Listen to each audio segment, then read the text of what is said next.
ਵਾਲ ਝੜਨ ਦੀ problem ਤੋਂ ਹੋ ਪਰੇਸ਼ਾਨ ਤਾਂ ਲੈ ਆਓ NV Grow Up Plus hair oil जिस ਦੇ ਲਗਾਤਾਰ ਇਸਤੇਮਾਲ ਨਾਲ ਤੁਹਾਨੂੰ ਮਿਲਣਗੇ ਲੰਬੇ ਅਤੇ ਮਜ਼ਬੂਤ ਵਾਲ ਹਰ ਮੈਡੀਕਲ ਅਤੇ ਜਨਰਲ ਸਟੋਰ ਤੇ ਉਪਲਬਧ।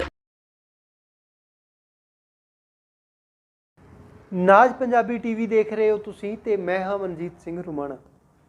ਲੁਧਿਆਣਾ ਦੇ ਫੁੱਲਾਂਵਾਲ ਮੋਤੀ ਬਾਗ ਕਲੋਨੀ ਵਿਖੇ ਭਾਰਤੀ ਜਨਤਾ ਪਾਰਟੀ ਦਿਹਾਤੀ ਦੇ ਜ਼ਿਲ੍ਹਾ ਪ੍ਰਧਾਨ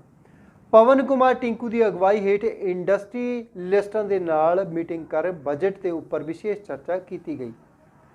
ਪੱਤਰਕਾਰਾਂ ਨਾਲ ਗੱਲਬਾਤ ਕਰਦਿਆਂ ਪ੍ਰਦੇਸ਼ ਦੇ ਆਗੂ ਅਨਿਲ ਸਰੀਰ ਨੇ ਦੱਸਿਆ ਕਿ ਜੋ ਕੇਂਦਰ ਦੀ ਮੋਦੀ ਸਰਕਾਰ ਵੱਲੋਂ ਸਾਲ 2023 ਦਾ ਬਜਟ ਪੇਸ਼ ਕੀਤਾ ਗਿਆ ਹੈ ਉਹ ਬਹੁਤ ਹੀ ਸ਼ਲਾਘਾਯੋਗ ਕਦਮ ਹੈ,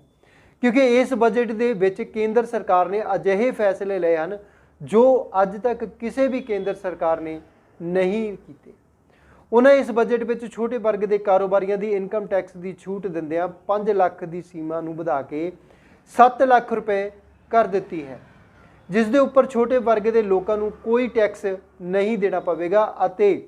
ਹੋਰ ਇਸ ਤੋਂ ਇਲਾਵਾ ਦੇਸ਼ ਦੇ ਲੋਕਾਂ ਲਈ ਵੱਡੇ ਤੋਂ ਵੱਡੇ ਪਲੇਟਫਾਰਮ ਉਪਲਬਧ ਕਰਵਾਉਣ ਅਤੇ ਵਿਕਾਸ ਦੇ ਰੁਜ਼ਗਾਰ ਨੂੰ ਮਜ਼ਬੂਤ ਕਰਨ ਦੀ ਯੋਜਨਾ ਬਣਾਉਣੀ। ਇਸ ਤਰ੍ਹਾਂ ਦੇ ਅਨੇਕਾਂ ਹੀ ਕੰਮ ਇਸ ਬਜਟ ਦੇ ਵਿੱਚ ਪੇਸ਼ ਕੀਤੇ ਗਏ ਹਨ ਜੋ ਆਉਣ ਵਾਲੇ ਸਮੇਂ ਵਿੱਚ ਦੇਸ਼ ਦੀ ਨੁਹਾਰ ਬਦਲਣ ਵਿੱਚ ਮਦਦ ਕਰਨਗੇ। ਜਦੋਂ ਦਾ ਕੇਂਦਰ ਦਾ ਬਜਟ ਆਇਆ ਸਾਡੇ ਪੂਰੇ ਦੇਸ਼ ਭਰ ਵਿੱਚ ਅਲੱਗ-ਅਲੱਗ ਥਾਵਾਂ ਤੇ ਬਜਟ ਤੇ ਚਰਚਾ ਦਾ ਕਾਰਜਕ੍ਰਮ ਚੱਲ ਰਿਹਾ, ਜਿਹਦੇ 'ਚ ਅਸੀਂ ਜਾ ਕੇ ਵਪਾਰੀਆਂ ਨਾਲ, ਕਿਸਾਨਾਂ ਨਾਲ, ਸ਼ਹਿਰੀਆਂ ਦੇ ਨਾਲ, ਅਲੱਗ-ਅਲੱਗ ਤਰ੍ਹਾਂ ਦੇ ਭੈਣ ਭਰਾਵਾਂ ਦੇ ਨਾਲ ਬਜਟ ਦੇ ਪਹਿਲੂਆਂ ਦੇ ਉੱਤੇ ਜਾ ਕੇ ਚਰਚਾ ਕਰਦੇ ਹਾਂ ਔਰ ਉਹਨਾਂ ਦੇ ਕੀ ਵਿਚਾਰ ਨੇ ਬਜਟ ਬਾਰੇ, ਇਹਦੇ ਬਾਰੇ ਵੀ ਜਾਣਕਾਰੀ ਸਾਨੂੰ ਮਿਲਦੀ ਹੈ। ਔਰ ਮੈਨੂੰ ਇਹ ਦੱਸਦੇ ਹੋਏ ਬੜੀ ਖੁਸ਼ੀ ਹੋ ਰਹੀ ਹੈ ਕਿ ਮੈਂ ਜਿੰਨੀਆਂ ਵੀ ਮੀਟਿੰਗਾਂ 'ਚ ਗਿਆ ਵਾਂ ਹਰ ਥਾਂ ਦੇ ਉੱਤੇ,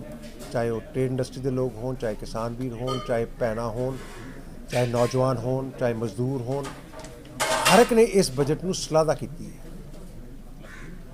ਔਰ ਮੈਂ ਇਹਦੇ ਲਈ ਪ੍ਰਧਾਨ ਮੰਤਰੀ ਸ਼੍ਰੀ ਨਰਿੰਦਰ ਮੋਦੀ ਜੀ ਔਰ ਭੈਣ ਨਿਰਮਲਾ ਸੀਤਾਰਮਨ ਜੀ ਜਿਹੜੇ ਵਿੱਤ ਮੰਤਰੀ ਨੇ ਉਹਨਾਂ ਨੂੰ ਬਹੁਤ ਬਹੁਤ ਵਧਾਈ ਦੇਣਾ ਇਸ ਗੱਲ ਦੀ। ਇਹ ਬਜਟ ਜਿਹੜਾ ਲੈਂਦਾ ਹੈ ਇਹ ਇੱਕ ਆਮ ਆਦਮੀ ਦਾ ਬਜਟ ਹੈ, ਦੇਸ਼ ਨੂੰ ਅੱਗੇ ਲਿਜਾਣ ਵਾਲਾ ਬਜਟ ਹੈ, ਦੇਸ਼ ਦੀ ਅਰਥ ਵਿਵਸਥਾ ਨੂੰ ਅੱਗੇ ਲੈ ਕੇ ਜਾਣ ਵਾਲਾ ਬਜਟ ਹੈ, ਜਿਹਨੂੰ ਆਪਾਂ ਕਹਿੰਦੇ ਹਾਂ ਕਿ ਪ੍ਰੋਗਰੈਸਿਵ ਬਜਟ ਹੈ।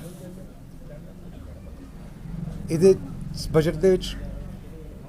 हर गांव, गरीब, किसान, मजदूर, आदिवासी, दलित, पिछड़ा, गरीब, वंचित, दिव्यांग, आर्थिक रूप तो पिछड़ा, भैना, बजुर्ग, हर व्यक्ति दे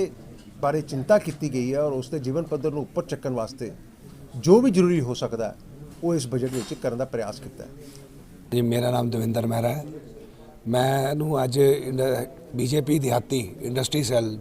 कन्वीनर की पोस्ट दोबारा दी गई है तो इस लिए मैं अपनी पार्टी के आला कमान, हाई कमान सब का बहुत बहुत धन्यवाद है जिन्होंने मेरे तो दोबारा मेरे ते भरोसा जताया है। तो मैं अपनी पार्टी नूं ते सारिਆਂ ਨੂੰ एक वादा करदा है कि मैं इस पोस्ट से पूरी जिम्मेवारी नाल पूरे तन मन नाल इस पोस्ट से काम करांगा ते पार्टी नूं नाल होर इंडस्ट्रीलिस्ट लोगों नूं सारिਆਂ ਨੂੰ अपने भरावां नूं जोड़न दी पूरी कोशिश करांगा ते नाल जोड़ के ते जेड़े मेरे इंडस्ट्रीज भरावां दियां कोई भी मुश्किलां ने, कोई भी उन्हां नूं जेड़ियां हैगियां कि कम करन च आ रही ने उन्हां नूं मैं अपनी अगे पार्टी को सेंटर तक लैके जाण दी पूरी कोशिश करांगा, लैके उस नूं हल कराउण दा पूरा यतन करांगा। देखो, भारतीय जनता पार्टी की जो दी सरकार आई है पिछले वर्ग तक साडी सरकार ने ਉਹ ਜਿਹੜਾ ਰਾਹਤ ਦੇਣ ਦਾ ਕੰਮ ਕੀਤਾ ਉਸੇ ਹੀ ਕੜੀ ਨੂੰ ਅੱਗੇ ਵਧਾ ਕਰਕੇ ਮਾਨਯੋਗ ਨਰਿੰਦਰ ਦਮੋਦਰ ਦਾਸ ਮੋਦੀ ਦੇ ਨੇਤਰਤਵ ਦੇ ਵਿੱਚ ਬਜਟ ਆਇਆ ਔਰ ਮੈਂ ਸਮਝਦਾ ਵੀ ਆਉਣ ਵਾਲੇ ਸਮੇਂ ਦੇ ਵਿੱਚ ਇਹ ਸਰਵਜਨਿਕ ਆਪੇ ਹੀ ਜਦੋਂ ਫਾਇਦੇ ਮਿਲਣੇ ਸ਼ੁਰੂ ਹੋ ਜਾਣਗੇ ਆਵਾਮ ਨੂੰ ਤੇ ਆਪੇ ਹੀ ਲੋਕਾਂ ਨੂੰ ਸਮਝ ਆ ਜਾਏਗੀ। ਪਹਿਲੀ ਗੱਲ। ਦੂਸਰੀ ਗੱਲ, ਆਪਣੇ ਤੌਰ ਦੇ ਉੱਤੇ ਵੀ ਅੱਜ ਸਾਡੇ ਪੰਜਾਬ ਦੇ ਵਾਈਸ ਪ੍ਰਧਾਨ ਮਾਨਯੋਗ ਅਨਿਲ ਸਰੀਰ ਜੀ ਦੇ आगमन के उत्ते उन्होंने बहुत अच्छी जी इंडस्ट्रीयल नूं समझाने की कोशिश भी की है और समझे भी है। और चाहे वो रेल का होवे बजट, चाहे वो सेना का होवे, चाहे आर्मी का होवे, चाहे महिलावां का होवे, उन्होंने हर वर्ग नूं ਪਿਛਲੀ ਸ਼੍ਰੇਣੀ ਦੇ ਖੜੇ ਹੋਏ ਇੱਕ ਇਨਸਾਨ ਤੱਕ ਆਪਣੀਆਂ ਜਿਹੜੀਆਂ ਰਾਹਤਾਂ ਸਰਕਾਰ ਦਾ ਜੋ ਦਿਸ਼ਾ ਨਿਰਦੇਸ਼ ਹੈ ਉਹਦੇ ਅੰਤਰਗਤ ਬਿਲਕੁਲ ਸੇਵਾ, ਨਿਮਰਤਾ, ਸ਼ਰਧਾ, ਵਿਚਾਰ ਦੇ ਨਾਲ ਇਹ ਬਜਟ ਅੱਗੇ ਲਿਆਂਦਾ